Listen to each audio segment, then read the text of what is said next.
Welcome to Shameless Leadership. I'm your host, Sarah Dean. This show is for women leaders who are committed to advancing both their own leadership and the leadership of those around them. In each episode, I offer practical strategies and inspiring stories to help you become a more confident, compassionate, and curious leader. The truth is, you were born to lead. So let's start now, together. Hello, Shameless Leaders. I am so honored to be bringing you a special guest today, Michelle Desmond. Michelle Desmond and I met via a mutual friend, Laura Dolch, and we'll talk about how we met in this interview. It was a special meeting, one that was, I think, meant to happen. I think it was serendipitous. I was so honored when Michelle said yes to this invitation to come on the show, because we're talking about something that doesn't get talked about a lot in culture at all, let alone the workplace. Yet it's something that touches everyone. So Michelle Desmond is a corporate executive turned thanatologist. And you might be wondering, what the heck is a thanatologist? So a thanatologist is an expert in dying, death, and bereavement. After experiencing extensive personal losses, she chose to leave a career that included leadership roles in marketing, innovation, and line of business management at Verizon, T-Mobile, and Starbucks to pursue a Master of Science degree in the study of thanatology. She's passionate about bringing education, guidance, and innovation to the modern experiences of death and grief. She founded On Grief and Death, LLC, through which she offers workshops and classes, one-on-one grief guidance, and consulting to businesses. She has led group and individual programs at companies as well as the world-renowned Miraval Resort in Tucson. Michelle is an adjunct professor at Marian University, teaching master's degree students about the role of technology and how we die and grieve. Michelle holds a BS in Business Administration from University of Richmond, an MBA from the University of Texas at Austin, and an MS in Thanatology from Marian University. This conversation just touched me in so many different ways, but what I found to be, I think, my favorite part of it is that there is a universal experience that we all go through that very few of us talk about. And when we start talking more openly about this, I believe there is a way for us to collectively connect in such a powerful way. And this conversation with Michelle gave me hope that in having more of these kinds of conversations, we can start to see the humanity in one another, perhaps a little more boldly and brightly. And that gives me hope in terms of all the different ways we can be connecting when we recognize that we are all in this together, that we all experience things collectively in which we have so many opportunities to really honor the human experience. So listen in to hear Michelle share what thanatology is and why she left her successful corporate career to go into this field, the cost of living in a culture that leaves us utterly unprepared for experiencing loss, death, dying, and grief, the biggest myths and corresponding truths about grief, including the 5 stages of grief, which we dig into, which was fun for me. I was at the same time doing some grad school work around 5 stages of grief and how it aligns with stages of change in corporate culture. So this was especially fun for me to dig into with Michelle. She also shares the cost of us not speaking more openly about grief, especially in professional spaces where it seems counterculture, it seems taboo, it seems like we should keep that a hush-hush thing, not in the workplace. And then there's definite cost to that. And she talks about what would be different if we were to normalize talking about grief and loss more openly, including at work. And she shares how companies and individuals can support others, family, colleagues, friends, through experiences of death and loss of all types. So with all that, please join me in welcoming Michelle Desmond to Shameless Leadership. Michelle, welcome to Shameless Leadership. I'm so happy to have you here. Thank you. I'm thrilled to be here with you. Thanks for having me. As I said when we first got on to record, this is going to be a really fun conversation, and we're talking about death and grief, which, people don't necessarily associate with fun, but I think that we can bring light and levity to hard conversations and make them feel more approachable. So hopefully there'll be some elements that feel fun, but I know that this is also going to be very interesting, valuable, and supportive, so I'm really excited to dig in. I am too. Yeah, it's tough stuff, right? These are things that we're all going to face, but they're hard to talk about. And I do try to keep it light, but recognizing that, it can get emotional, even for people listening. It might cause people to feel emotional. So definitely. I have to share with our listeners how we met, because I think it's fun to make these connections. So we met through my friend, Laura Dolch, and this is my favorite, new birthday idea. She had a birthday month or so ago, and she was like, hey, random group of friends who don't know each other, it's going to be my birthday. Come meet at 9:30 at a coffee shop on a Sunday morning, and we're just going to go take a walk around the lake. And this group of, I don't know, 8 or 10 women got together, and we did this 3-mile walk around the lake, and we like all left with new friends. It was so fun. So shout out to Laura, because that's how Michelle and I got to meet. And I think it was the second half of the walk around the lake that we kind of started chatting. We ended up side by side walking, and you started talking about your work, and I could not get enough. And you were like, sorry if I'm bringing this down, the tone of this event down, but I was like, no, tell me more. So you were talking about your work as a thanatologist, and you left traditional corporate America to get into this work. So can you talk a little bit about and I don't even know if I'm saying it right. So what is a thanatologist? You tell us. How do you say it? Yes. What is it? And how did you get into this work? Yes. Thanatologist. Thanatologist. Thank you. You're not alone in having no idea how to pronounce it or what it is, because very few people do. I didn't until a couple of years ago. So my story is, as you said, I spent a lifetime working in corporate America. So I studied business undergrad. I went to business school. I got an MBA. I worked for big companies. I loved what I did: marketing, innovation, product management, leadership roles in all types of spaces. I spent 15 years at Starbucks. And at the same time, I've lived a lifetime of a lot of personal loss. And that includes my dad. When I was 13 years old, I was married. My husband died of a very rare cancer at the age of 32, actually. Wow. And then the following year, my dearest, very close friend also died of a very, very rare cancer. And then my mom died in 2020. Mm-hmm. She was older, obviously. She also she had cancer, and it was very sudden and short-lived in terms of her cancer experience. But I reached this point in life, career, all the things, where after years of thinking, I really would like to put all of this experience to work in some way, I reached the point where I said, it's time to get serious about it. So I was working with a career coach who was just wonderful. And through a lot of self-examination and research on the internet and figuring out what could I even do, I came across this thing called thanatology. So thanatology is the study of death, dying, and bereavement. And it's a fairly young discipline.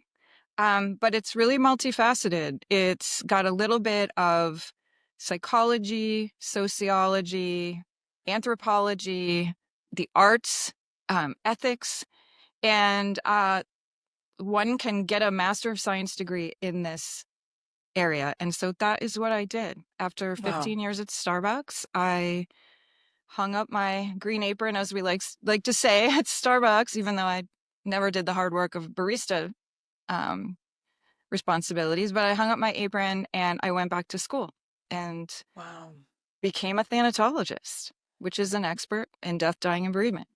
Oh my goodness. And I have to ask, and you probably get asked this all the time, is it depressing for this to work in a field that is full of grief and hardship for people?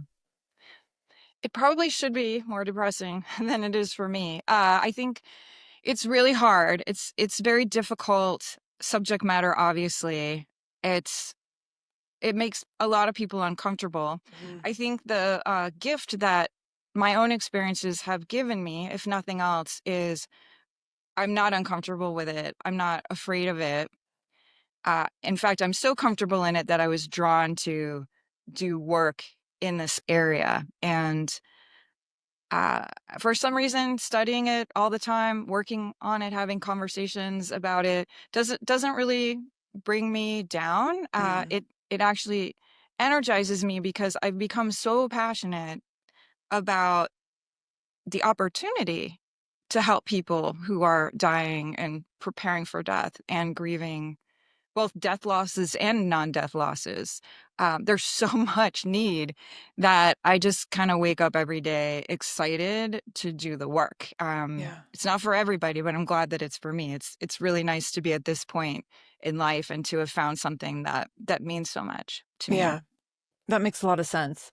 And one of the experiences I've had in being able to really witness death closely, walking through it with a family or a couple family members now, and then also watching people from afar, especially people my age, and seeing people kind of journey on social media and talking about one specific high school classmate in particular who talked about her experience dying on social media as she was going through it. And one of the things that really stands out to me is in this process that is really challenging and feels unbearable for sure at certain points, there's all these layers of humanity that come through for the person who's going through, you know, this transition in their life personally, but also for the people that are sitting beside them. And there's all of these gifts that come from those moments. And it's been really interesting to witness that as I've had those closer situations and then a little more distant situations. And I can see how this as a career would be really rewarding, because there is something really, I think there's an honor in sitting next to someone in that season of their life and being able to walk through it with them. And I found that a lot of honor in watching someone else sharing about, again, this high school classmate, watching the way that she shared about it on social media and recognizing that this can be done in a way that is so honoring to the person and to the people around them, that while there's sadness and grief and, you know, trauma around it, that there's also just these pieces of humanity that you don't get to experience in any other capacity in life, except for when you're in this really, really intimate moment and situation.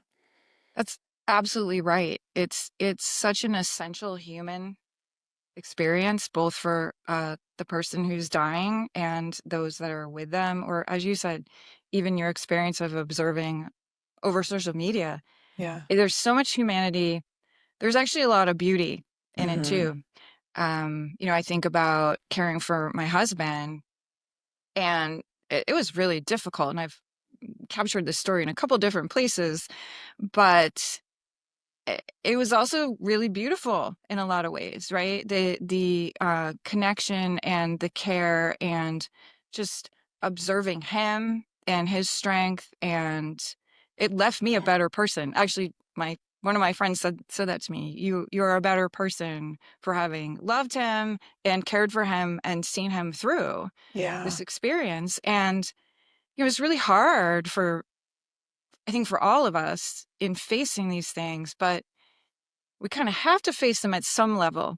And when you're willing to go all the way into it, oftentimes you can come through open to new things or having learned. There's a lot of insights around growth that come out of acute grief experiences, and that's really real, but it's not necessarily easy to open yourself up to really going all the way in. We're just not so comfortable with that. Right. I suspect a lot of this discomfort comes from this situation that we're in as the human race, that where this is something that everyone is touched by. Like everyone at some point experiences losing a person in their life. And yet we don't have like this public collective way of dealing with it. There's not a script. There's not rules of engagement. There's not SOPs. Like everyone's like just figuring it out as they go and in it for themselves. And when you're in it, you're like, it feels like no one else is in it with you. And I think about moments after losing someone and trying to go do something just quote unquote normal in the world, going to the grocery store. And I've been in that situation of like, okay, I'm at the store and I'm thinking like, everyone's just here shopping. Like they're just living it. They don't even know what just happened. And so you think you're in this experience that no one else understands or that no one else has experienced. And it's like, everyone has to have that day at some point in their life where they're like going to the store and they've just had the biggest loss of their life. Yes. And no one talks about it. No one talks about it. And yes, you're pointing out one of the things that is just one of the biggest opportunities that we have as a culture, which is it's going to come for all of us. You live long enough, as you Yeah. said. Unfortunately, loss and grief are going to come for us. And yet we're so unprepared. And that is not our fault. It's Right. because we live in an environment and in a culture that typically, not all aspects of our culture, but a lot of mainstream culture has become incredibly uncomfortable with death. And there are a lot of great reasons for that. Um, and it's pretty recent, to be honest with you, in the last kind of 100 years or so, that we're just so poorly equipped. But it's not our fault. Um, but we could do so much better. We Yeah. could do so much better because Yeah. it is isolating and scary and causes a lot of us to feel it's that surreal feeling. I know exactly what you're talking about, which is you're thinking, how am I even out here? How am I even in this grocery store? And Yeah. all these other folks, their day is not at all like my day. And could Mhm. they even comprehend? Yeah. Right. Yeah, Right. it is very isolating. I think about it in the context of workplaces too, and where I've been in professional situations where, similar to the grocery store situation, you go in and you're like, no one knows what I feel like. Like I'm having to be in here in this scenario, in a team meeting or whatever the situation is, as the only one in the room. And if you talk about it a little, like if you let the cat out of the bag a little bit, typically one or more people will pull you aside and be like, me too. And I've been there and let me know what you need, or Yes. here's something that helped me. And so there's so much opportunity for connection.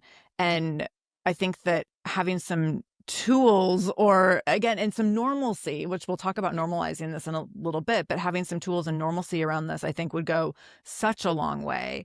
But instead we stay in our bubbles, I think, because we do have these kind of myths that we uphold. And so I would love to, respond to that, but then I would love to talk about some of the myths around grief and loss, and death and dying. Of course. And yes, you've hit something that I experience now that I am an actual, you know, grief expert, death and grief expert. I find that people open up to me in ways that they probably wouldn't have before, whether it Mm. be at a cocktail party where someone says, "What do you do?" And I tell them, and then they're uncomfortable for a minute, but oftentimes they have something right under the surface that they've been wanting to share or talk about, and now they have a place to do it. And that's the Yeah. thing is we, like at work, we don't think of that as being the place to say, "Can I talk to you about this loss that I've had?" Because you're right. Yeah. All the people in the room have had loss of some Right. sort, Right. maybe not the big life losses, but it's there right under the surface. And we could make each other a lot more comfortable if we were comfortable ourselves. Absolutely. Yeah. Absolutely. Can you take us into these myths and some of the ways we might get in our own way in terms of how we think about grief and death and Yeah. loss and dying?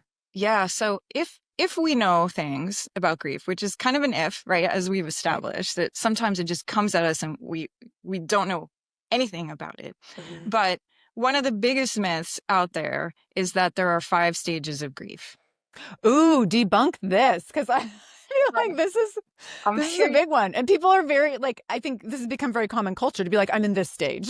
Oh, it's so common. I talk about this in some of my talks. It is, in fact, so common that when Taylor Swift, I got to bring Taylor Swift in whenever I can, right? When she released the Tortured Poets Department Mhm. album, which Mhm. I think was 2 years ago now, Mm. she had released kind of playlists ahead of time. And to her credit, she did not call them the 5 stages of grief. She called them the stages of heartbreak. But she Mm. was releasing these curated playlists to get people excited.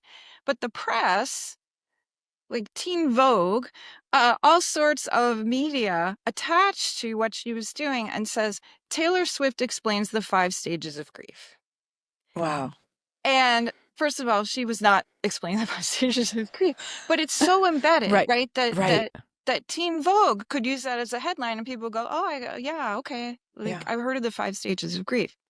So oftentimes people have heard of them, but the interesting history behind the 5 stages is that they were developed in the late 1960s by an incredible woman, Dr. Elizabeth Kubler-Ross. She was a psychiatrist working in a hospital, and she noticed that many of her colleagues who were oncologists and others dealing with people who had terminally ill conditions were not being cared for emotionally. So the doctors were very clinical in their care, but they really weren't addressing the person as an individual. And so Dr. Kubler-Ross and her fellows and folks that worked with her undertook some qualitative research with not that many people in, a hospital, which had certain demographics. And she observed, what are the emotional experiences of these people as they're dying? And she ended up sharing this with her colleagues, and then she wrote a book called On Death and Dying. And it's a very powerful book. And her intent was to educate doctors, nurses, others, sort of what the dying people go through and what they can teach us. And so she captured these stages of, denial, bargaining, depression. There's, all these emotional ways that people react. And her book went the 1970 version of viral, and she was on the talk shows, and it was in Time magazine. And somehow all of these folks kind of turned it into, here are the 5 stages of grief. And they made it universal.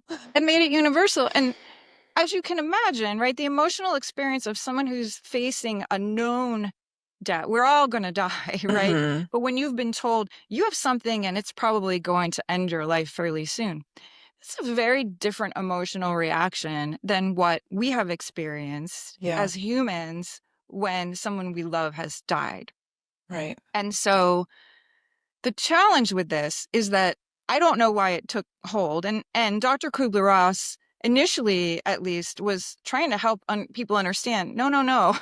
I was not saying this is how we grieve. And in fact, she wasn't even saying that dying people check off stages. Right. But I think in a culture where, death had become kind of hidden away from, people were dying at older ages, which is great, right? There were a lot of health advancements. People started going into institutions and hospitals. So people were uncomfortable increasingly with death, didn't know how to respond. And now all of a sudden they have this framework of 5 stages. The problem with it is it's absolutely not how we grieve. It's not accurate in that usage. And more importantly, it sets really, I think, inappropriate expectations for ourselves and for others to say, well, I should be at acceptance, or I didn't get angry yet, and so I guess I'm not done. Or why is my loved one not accepting this? And as long as we live, we're going to carry this grief. And we can talk a little bit more about what that looks like. But it's absolutely not linear. It's absolutely not a set of steps you go through. And it's absolutely not something that you finish. And so here we are, like, this is the only thing anybody's ever talking about generally in the mainstream about grief. And it's not about grief. So that's something that, as you can probably tell, I'm incredibly passionate about, because there are much more modern, scientific, incredible pieces of work that have been done. But we kind of stick with this. So interesting. I'm thinking of an example of, so I think people find comfort in frameworks. And so especially if you're going through something that's very hard and unfamiliar, you're like, okay, these are the 5 steps and I can track where I'm at. Something interesting that I've seen, a specific incident, a friend who's going through a process of grieving right now, and she is kind of this ongoing situation that she's navigating. And in our conversations from time to time, she'll be like, well, I've gone from angry to sad, but then she'll, a week later, we'll talk and she's like, I'm back and angry. And the interesting thing that you just said is that she's kind of judging herself. If I'm now angry again, that's a regression. I haven't made as much progress. I probably should be working harder, or I need to what are the tools I need to be using to get to the next step in the framework, especially for a high achieving woman. Yes. Like, Right. and to your point, like, how do I get to acceptance faster? Like, how Yeah. do I make this, Yeah. how can I make this, a process and a checklist, and like, here we go in a linear fashion with a timeline and deadlines and all Yep. these kinds of things. And Yes. that I can absolutely see and understand what you're saying, that is dishonoring to the actual process and can probably impede healing along the way. Right. Absolutely. It's not helpful to have that expectation of yourself, but you're absolutely right. We are in an environment, especially many of us who are, yes, driven and ambitious, or just focused on achieving and accomplishing. It can feel like a thing to achieve and accomplish. The way I like to frame it is, we're not trying to finish it. We're not trying to get over it. We're trying to integrate it.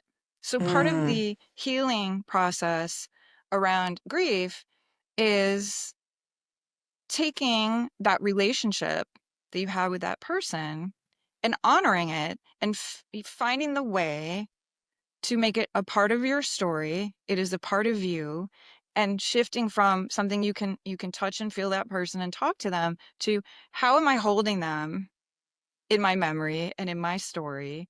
And this, I'm making it sound very simple. It's mm, not simple, because in doing that, you're going to have moments where things feel better and then you feel worse. I'm not going to go into all the science behind this, but there's a lot happening in our brains mhm. that explains why we react in different ways and why we oscillate between different feelings. But if we can think about, the goal is not happiness, the goal is Mm. not fixing this, the goal is to exist with this and to honor the person that I cared about and that I loved, while being able to conduct my life and live my life. It may not be the life that I wanted, right? I didn't want this story. This is Right. now my story. I think if we can give ourselves permission and give others permission to find that way, your energy is better spent towards, how am I integrating this? How am I making this a part of me and my life going forward? Instead of, how do I finish this? How do I get over it? Those are two very different things, right? Absolutely. That makes so much sense, and it, I think, creates a space where that's a little less goal oriented, Yeah. which may or may not be comforting for people. Yeah, I know. um, I but is what it needs to be. Yeah. Yeah. Yeah. I mean, the reality, so it's interesting, because this way of thinking is relatively new. So this whole field, this thanatology field, which is full of brilliant, brilliant people who've done a lot of research. uh, this thinking of sort of integration and continuing a bond with people, these are all like names of theories, actually, some of them continuing bonds and dual processing and whatnot.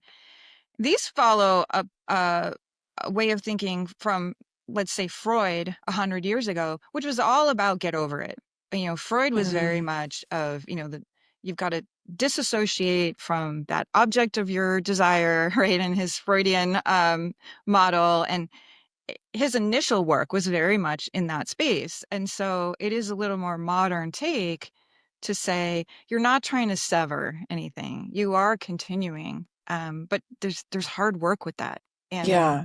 and to our earlier discussion, it's not like people are lining up around you to support that, right? You Right. don't have people saying, you know what, let's talk about your journey. Let's talk about how you're feeling today, how I might assist you. Or it's your person died a year and a half ago, but you had a little cry today. Hmm. I'm not going to sit in judgment of that. I'm going to say, are you feeling better now? Hmm. It's things like that that the people around us aren't ready to help us with either. So, I mean, a grief is a hard, hard thing. Yeah. Real Yeah. hard.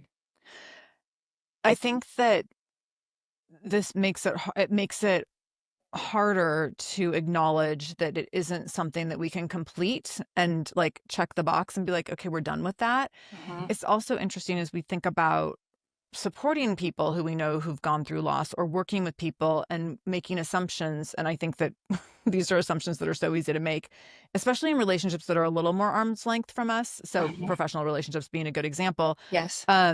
where something happened to someone, they had a loss, 3 months ago or 6 months ago or a year ago. You just gave that example of maybe over a year ago, maybe over a year ago.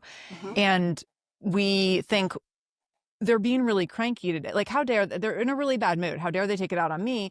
And you might even have this acknowledgement like, well, I know they went through that hard thing, but that was a while ago, and be a little dismissive of it and not be able to recognize that something that is, the way someone's showing up today might be because of something they experienced 3, 6, 9, 12, 18 months ago. Yeah, that's right. We don't think of that. And the reality is, it does get better. I think that's the first thing. For the vast majority of people, we do evolve into this place. We do get to a place where we are living with our loss, and it is not disruptive to our every moment. So I don't want it to sound like, oh, well, you're just going to carry this burden. You're never going to get there. Never going to be happy. You're never going to finish. It's actually, to me, it's a bit, if you can see it this way, it's a position of hope, right? It's a position of, oh, like, I can actually exist with this, and it can bring me some comfort and happiness because I remember the person without all the searing pain. That's not going to happen right away, right? But it can happen. At the same time, your brain is on a journey of adapting to a new world, and that is not something that happens overnight. And so, exactly to the example you gave, you can be 3 months in, 6 months in, you're still learning how to live this life. You're still learning what it means to be in a world where this person is not. It's not the same as day one when you're in the grocery store, the example you gave, where it's just completely off-putting, and it's almost like you're in a different plane, right, of everyone else. As time goes by, you're back in it, you're out and about, you're going to work and what have you, but that doesn't mean all the emotional work is done, or the cognitive work for your brain to kind of go, oh yeah, I want to rush home to see my spouse, but my spouse is not there. Your brain has to learn this. Yeah, you're still integrating. You're still integrating it. So yes, but you're right. We don't immediately go to, oh, they're probably having a bad day because they're, still working on this awful thing that happened. We tend to go, what is wrong with them? Right? Yeah. What are the costs of us, specifically in professional spaces? What are the costs of us not having more normalcy around talking about grief and having the ability to be able to open up about that in place? It's one thing when we're talking with, in our most intimate personal relationships, but I think in those places where we spend the most time with people, but they're not our personal intimate relationships. Yes. What are the costs of not speaking up about this? Yeah, absolutely. It is so interesting, right? We've talked in relatively recent years about bring your whole self to work, and there's debate about whether we really should bring our entire selves to work, right? Yeah. But if we're grieving, we are bringing that to work. That is a part of our experience. And the question around the cost of not acknowledging it, I think, that can range. It depends on the person in a lot of ways. So everybody's experience of loss is their own. It's very individualized. Even I give the example of myself. My response to the death of my father when I was 13 versus to the death of my mother, which was, 5 years ago, is incredibly different. So it's not a one size fits all. You're going to grieve in the same way. And then from person to person, because every relationship is unique, it's gonna vary. So I'll say that to begin with. So there may be people that have an easier time back at work. I counsel people not to throw themselves back into work, because I did that, and that is not necessarily the most effective response if you're pushing your grief out of the way. So I'll say that. But if you're relying on the distraction at the expense of doing the work to get through, or to keeping move yourself through. overly busy, or pushing out those thoughts, right? Those thoughts are going to be there, and we're going to have to think them eventually. So I really suggest that people don't do that. But generally, the costs are, some of them can be quantified. So there's a company called Empathy that does a annual report called The Cost of Dying. And Oh, wow. empathy works with corporations. They tend to focus on uh, helping companies help their people with things that have to be done after somebody has died. So, a lot of estate administration and things of that nature.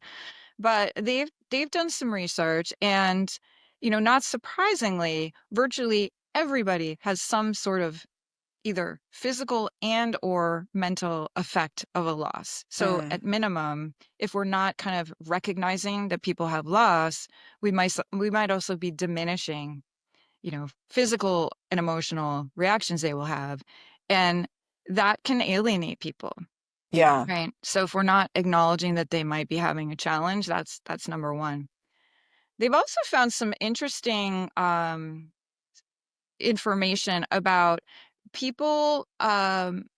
Most people have felt some level of discomfort or diminishment or not being acknowledged. And there are some people that this leads them to start to become just kind of disconnected from the company, right? Or disconnected from the Yeah. team. So, I don't know that there are official statistics on that, but if you think of somebody who's wrestling with this major life change, they're worried. They're worried about what people are thinking about them, right? So Hmm. we know that. We know that Yeah. they're worried that they might be judged, that they're performant if they're taking time to execute an estate, or people judging what time they need for that. And even if they're not being judged, it might start to make them think of going to do something else. So a lot of people tend to like make a shift. So Yeah. imagine working in an environment where it was acknowledged and supported and understood. You're going to have up and down days.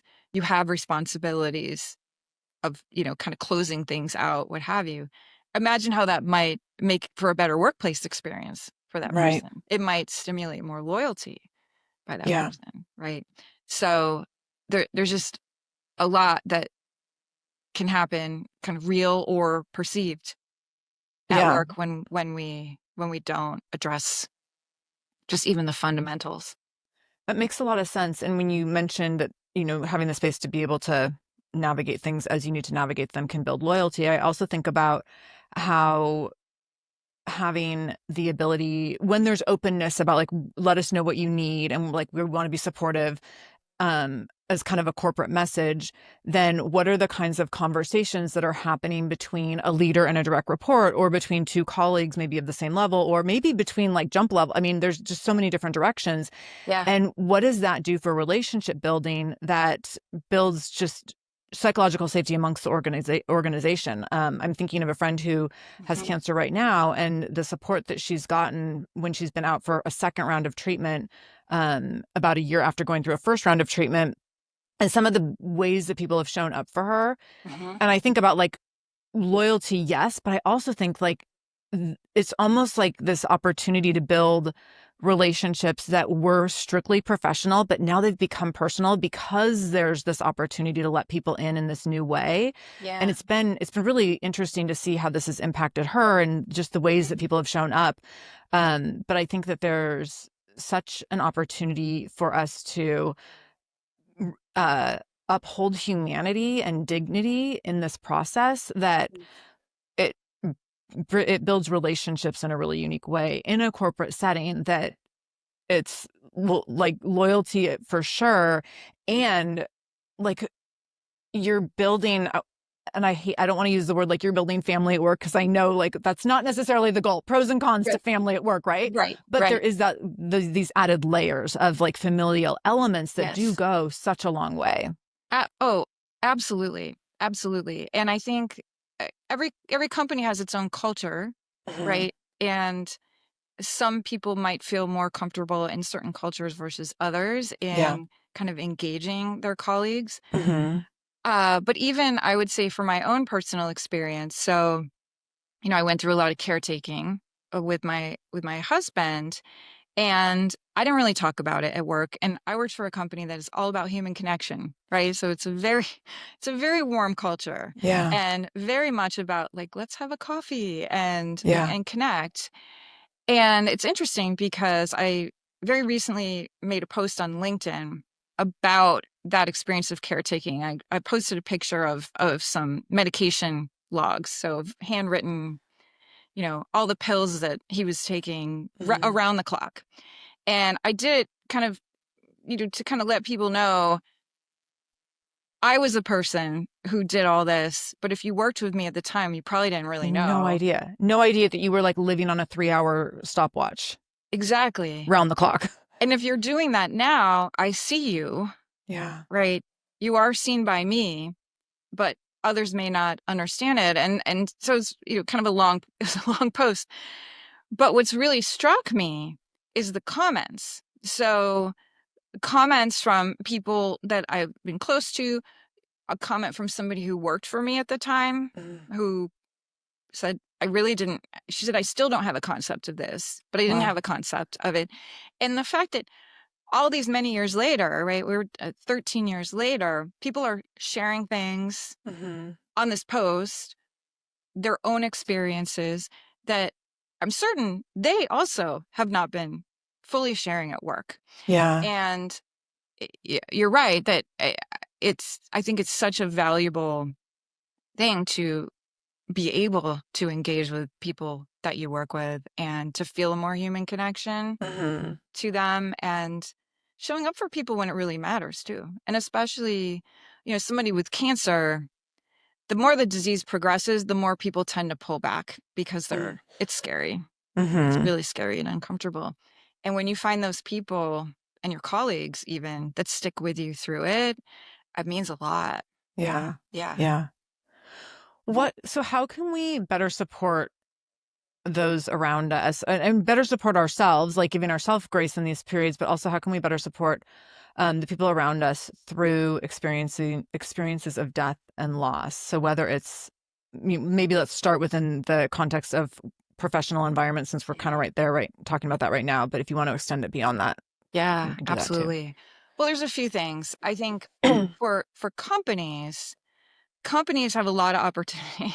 So yes, there's no federally mandated bereavement leave, and companies have all different types, and usually not the most understanding of the reality of this. At the same time, they're running a business, so that's a whole area. But even in the work that I do, I've had companies approach me and ask me to come in and help their teams understand grief.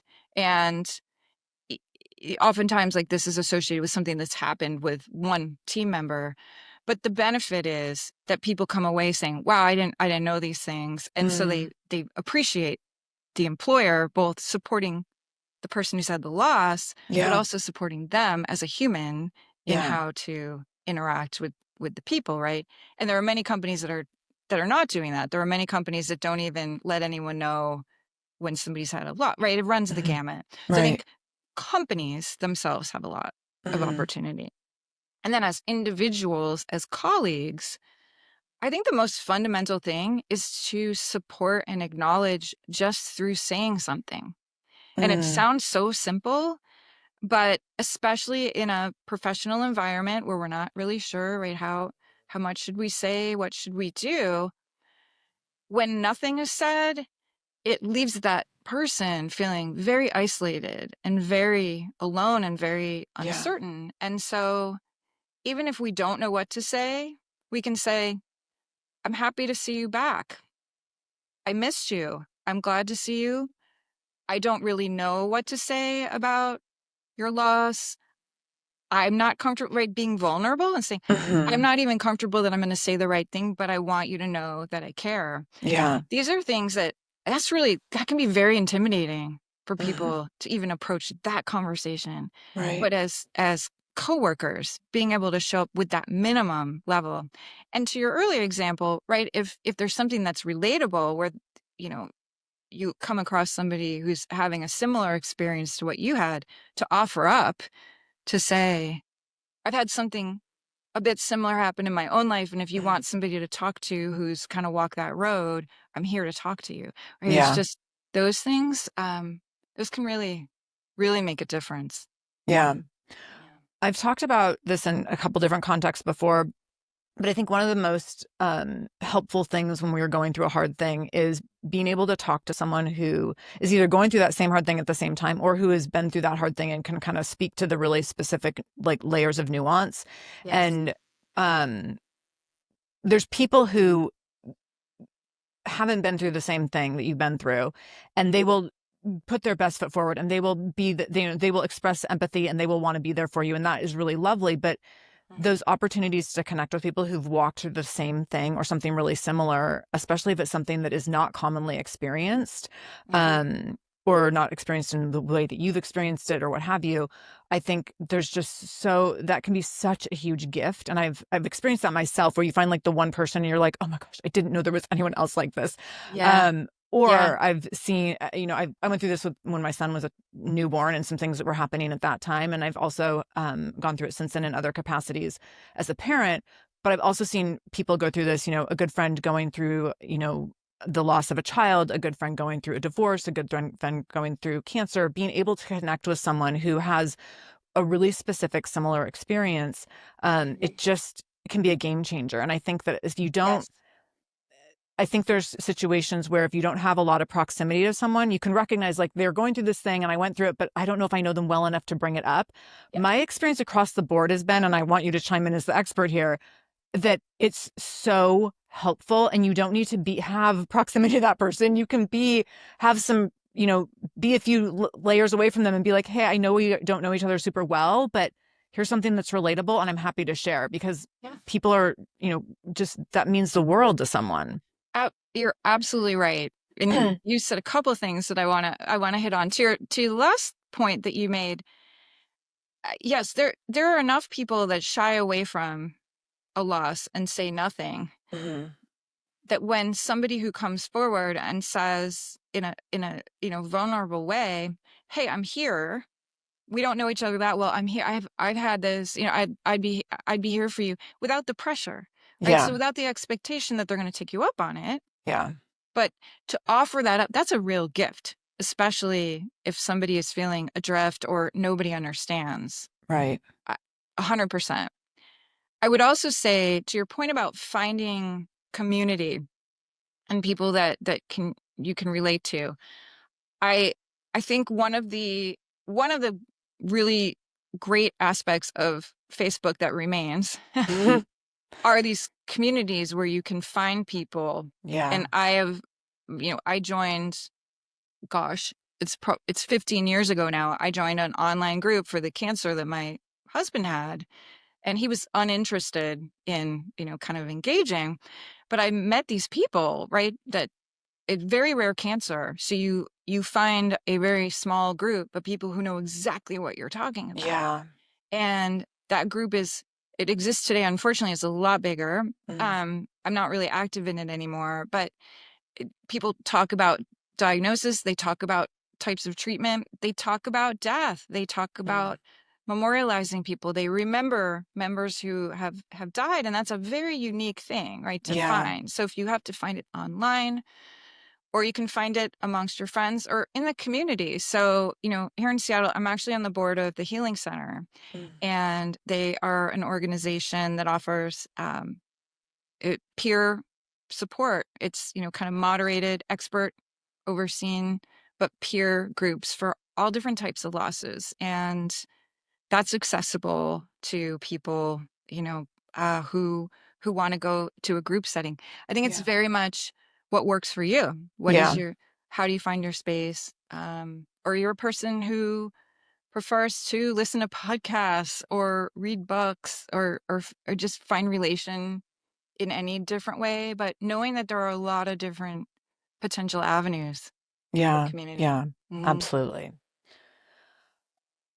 We're getting to the end of our time, and I'm like, oh, I have so many more questions. Already? I know, already. It goes so fast. So, talk a little bit about how you work with folks. You've mentioned working with folks individually. You've mentioned speaking with organizations. Share with people how you work with folks and how people can access you, resources, et cetera. Yeah, thank you. So I started an LLC when I got into this work formally after I graduated. So it's been about a year and a half actually. And my company is called On Grief and Death, and it is at ongriefanddeath.com. And I do a few different things, and you hit on a lot of them. So one area is in teaching and education, which I do at companies. I do at a health and wellness resort in Arizona. I do at the university that I attended. So I do a lot of teaching and education. That's one. The second is one-to-one guidance. So typically around how we might manage death and grief related challenges as professionals. So, as I said, I came to this work with so many years in the corporate world that I tend to focus on how can I help people in business and many of the things that we just talked about, right? I'm caring for somebody who's very sick at home and I'm trying to lead a career, or I'm back at work 6 months later and everybody's forgotten and I'm feeling criticized or what have you. So that's coaching. I will note that I'm not a licensed mental health professional. So that's what's unique about being a thanatologist is some of us are psychologists and some of us are social workers and some of us are other things, but I'm more of a coach and guide. Okay. And then the third area that I focus on is all the innovation that's happening. So many entrepreneurs, innovators, companies developing solutions for end of life planning, grieving, you name it. Talk the rest of the day about that. But those companies really need the expert kind of thanatological science and theory based help in developing. So I tend to do a lot of different things in this space. I feel like there's more to do than I could ever get through. That's how But you know you're in the right space. You're like, there's a lifetime of work to be done here. Yes. Yeah. I guess my, second career is going to go on for hopefully as long as my first career. We don't know. But so I do that. I'm on Substack. I use the handle Death and Other Stories, which happens to also be the name of a book that I wrote. So I wrote a book. It's on Kindle. It's called Death and Other Stories. And that one is more about my personal journey through loss. I wrote the first part of it before I quit my job and went back to school. So it's about many of the losses in my life. And then the second part is about after my mom had died and I completely changed my career and how I now look at my own experience of loss and a little bit more of what we got into here on debunking myths and what's really happening. So that's a Kindle book that is available.